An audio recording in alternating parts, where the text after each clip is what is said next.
Breaking news. SLBC టన్నెల్లో rescue operation కొనసాగుతోంది. మరోసారి టన్నెల్లోకి రోబోటిక్ టీం వెళ్లింది.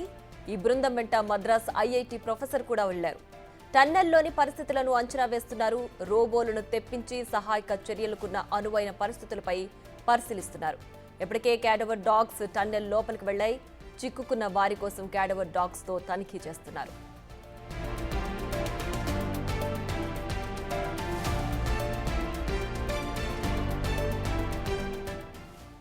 మరింత సమాచారాన్ని మా ప్రతినిధి శంకర్ లైవ్ లో అందించడానికి సిద్ధంగా ఉన్నారు. శంకర్, చెప్పండి, ప్రస్తుతం ఎస్ఎల్బీసీ వద్ద ఆపరేషన్ పనులు ఎలా జరుగుతున్నాయి? రోబోటిక్ టీం కూడా లోపలికి వెళ్ళింది కదా, ఏంటి ప్రెజెంట్ ఉన్న అప్డేట్ ఏంటి? ఎస్ ప్రియా, 14వ రోజు కూడా రెస్క్యూ ఆపరేషన్ ముమ్మరంగా కొనసాగుతున్నటువంటి పరిస్థితి టన్నెల్ దగ్గర కనిపిస్తుంది. నిన్న సాయంత్రం టన్నెల్ దగ్గరికి కేరళ నుండి డాగ్స్తో పాటుగా సిబ్బంది కూడా ఇక్కడికి చేరుకోవడం, అదేవిధంగా ఈ క్యాడవర్ డాగ్స్ అనేవి కూడా ఆ యొక్క లోపల ఎక్కడైతే కుళ్ళిపోయినటువంటి మృతదేహాలు ఉంటాయో వాటికి సంబంధించినటువంటి వాసనను గాలిలో పసిగట్టి అక్కడికి వెళ్ళి ఆ ప్రదేశాలను గుర్తించడంలో పూర్తిగా ప్రత్యేకమైనటువంటి శిక్షణ కలిగినటువంటి జాగిలాలు. ఇదే క్రమంలో ఇప్పటికీ టన్నెల్ దగ్గర పరిస్థితులను ఎప్పటికప్పుడు అంచనా వేస్తున్నారు. ముఖ్యంగా కన్వేర్ బెల్ట్ మళ్ళీ తిరిగి పునరుద్ధరించబడింది. క్యాడవర్ డాగ్స్ కూడా లోపలికి వెళ్ళాయి. ఏ క్షణానైనా సరే ఈ క్యాడవర్ డాగ్స్ లోపల నుంచి బయటికి వచ్చే అవకాశాలు అయితే టన్నెల్ దగ్గర కనిపిస్తున్నటువంటి సిచ్యువేషన్ ఇక్కడ ఉంది ప్రియా. ఇక ఓవరాల్గా ప్రత్యేకంగా ఏదైతే యాన్వి బృందం, రోబోటిక్ బృందం కూడా ఇప్పటికీ నలుగురు సభ్యులు ఉన్నటువంటి బృందం కూడా టన్నెల్ దగ్గర పరిస్థితిని ఎప్పటికప్పుడు సమీక్షిస్తుంది. లోపలికి వెళ్ళి ఈ రోబోల సహాయంతో ఒకవేళ ఈ యొక్క రెస్క్యూను కొనసాగించవచ్చా అనే క్రమంలో కూడా సమీక్షా సమావేశాలు జరుపుతున్నటువంటి పరిస్థితి టన్నెల్ దగ్గర కొనసాగుతుంది. ఎందుకంటే ప్రమాద ఘటనలో కూరుకుపోయినటువంటి బురద రాళ్లను తీసే క్రమంలో ఇప్పటికే సిస్మాలజీ బృందం కూడా చాలా సందర్భాల్లో చెప్పింది. ఎందుకంటే టన్నెల్ దగ్గర పరిస్థితిని ఎప్పటికప్పుడు అంచనా వేస్తున్నాము.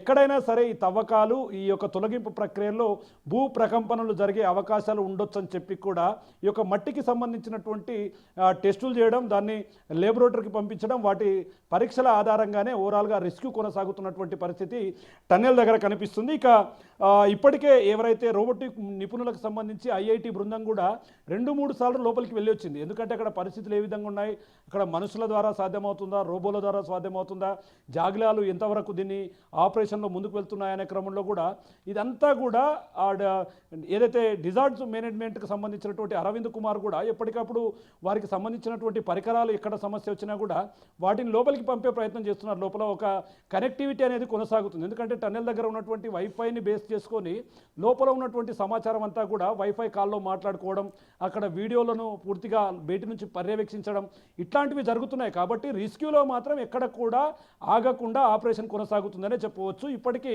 క్యాడవర్ డాగ్ బృందం కావచ్చు, ఒకవైపు ఎన్డీఆర్ఐ బృందాలచే ట్రైన్ చేయబడినటువంటి శునకాలు, ఇవన్నీ కూడా చేస్తూ వస్తున్నాయి.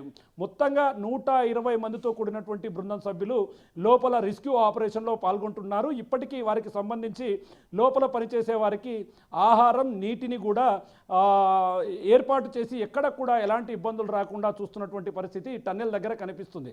పరిస్థితి ఇదే విధంగా ఉండి రెస్క్యూ ఆపరేషన్ ఎక్కడ కూడా అంటే ఇప్పుడు ఆల్రెడీ లోపలికి మానవులు వెళ్ళలేని ప్రదేశంలోకి ఇప్పుడు రోబోటిక్ టీంతో వెళ్తున్నారు. లోపల ఎలా పరిస్థితులు ఉన్నాయో చూస్తున్నారు. మరి క్యాడవర్ డాగ్స్ తనిఖీ ఎంతవరకు చేయగలవు? అంటే ఆల్రెడీ రోబోటిక్ టీమ్స్ వెళ్ళిన ఆ ప్లేస్ వరకే ఈ జాగిలాలు కూడా వెళ్ళగలవా? ఆల్రెడీ ఈ రెస్క్యూ టీమ్స్ అన్ని ఒక స్పాట్స్ని గుర్తించాయి కదా, సో ఆ స్పాట్స్ వరకు జాగిలాలు వెళ్ళే ఛాన్స్ ఉందా? ఎస్ ప్రియా, ఎందుకంటే క్యాడవర్ డాగ్స్ అనేది కూడా కేరళలో ఒక ప్రత్యేకమైనటువంటి శిక్షణ తీసుకున్నటువంటి డాగ్స్ అవి. ఎందుకంటే ఎక్కడైనా సరే నోయిడాలో గతంలో బురదకు సంబంధించినటువంటి ఒక తుఫాన్లో చిక్కుకుపోయినటువంటి 100 మంది ప్రాణాలు రక్షించేందుకు ఈ జాగిలాలను ఉపయోగించారు. ఎక్కడైతే వారు చిక్కుకున్నారో వారికి సంబంధించినటువంటి వాసనను పసిగట్టి ఆ బురద కింద చిక్కుకుపోయినటువంటి చాలామందిని ప్రాణాలతో, అదేవిధంగా చనిపోయిన వారి మృతదేహాలను కూడా గుర్తించడంలో ఇవి చాలా ఉపయోగపడినటువంటి పరిస్థితి. క్యాడవర్ డాగ్కు సంబంధించి భూమి లోపల 15 మీటర్ల లోతులో ఉన్నటువంటి వారిని కూడా గుర్తించే అవకాశాలు మెండుగా ఉండడం వల్ల ఈ ఆపరేషన్లో క్యాడవర్ డాగ్స్కు ప్రత్యేకమైనటువంటి స్థానం కల్పిస్తున్నటువంటి పరిస్థితి కనిపిస్తుంది. ఇక రోబోటిక్కు సంబంధించి ఐఐటి కావచ్చు, యాన్వి కావచ్చు, ఇదంతా కూడా ఓవరాల్గా చూస్తున్నారు. ఒకవైపు క్యాడవర్ డాగ్ల ద్వారా సాధ్యమవుతుందా, ఒకవేళ వాటి వల్ల కూడా సాధ్యం కాకపోతే రోబోల ద్వారా ఎక్కడైనా అట్లాంటి అవకాశాలు ఉన్నాయా లోపల? ఒక ఒకవేళ నిజంగా ఇప్పటికీ లేజర్ కట్టర్స్తో కూడా ఆ టీబీఎం మిషన్ భాగాలను కట్ చేస్తున్నారు. అది నా 14 రోజులుగా కూడా కొనసాగుతుంది. ఇది 140 మీటర్లు ఉన్నటువంటి ఈ టీబీఎం మిషన్ ముందు భాగంలోనే ఇక్కడ పనిచేసే వారంతా కూరుకుపోయి ఉంటారని చెప్పి కూడా పూర్తిగా ఇప్పటికే అరవింద్ కుమార్ కూడా చెప్పినటువంటి పరిస్థితి. దీనికి సంబంధించి నేషనల్ డిజార్డర్ సంబంధించినటువంటి కల్నల్ కూడా ఇక్కడికి రావడం జరిగింది. అరవింద్ కుమార్ ఆయనకు ఇక్కడ సంబంధించినటువంటి ప్రతి విషయాన్ని కూడా ఆయన క్లియర్ కట్గా చెప్పాడు. ఎందుకంటే ఇక్కడ ఈ బురదంతా కూడా చాలా దారుణంగా ఉంది. అక్కడ ఒక ఊబి లాంటి ప్రాంతం ఉండొచ్చు.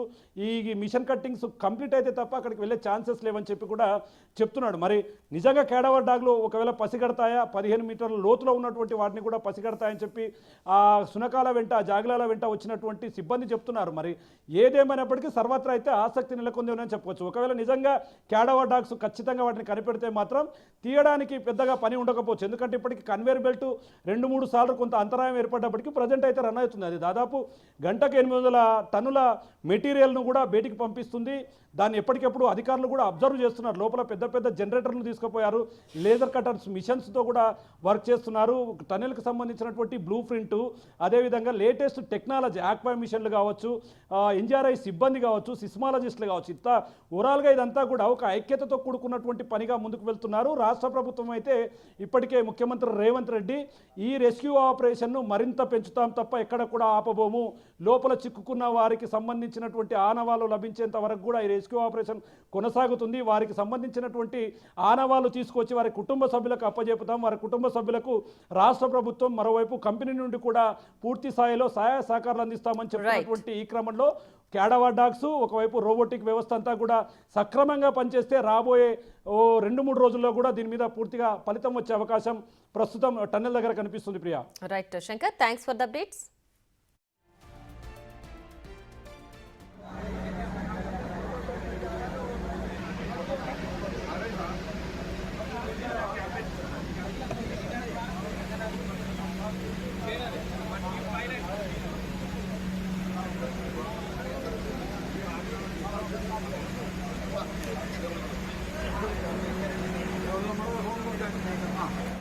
ఇక ఎస్ఎల్బీసీ వద్ద రెస్క్యూ ఆపరేషన్స్ ముమ్మరంగా కొనసాగుతున్నాయి. ప్రస్తుతం రోబోటిక్ టీం కూడా రెస్క్యూ ఆపరేషన్ టన్నెల్ లోపలికి వెళ్ళింది.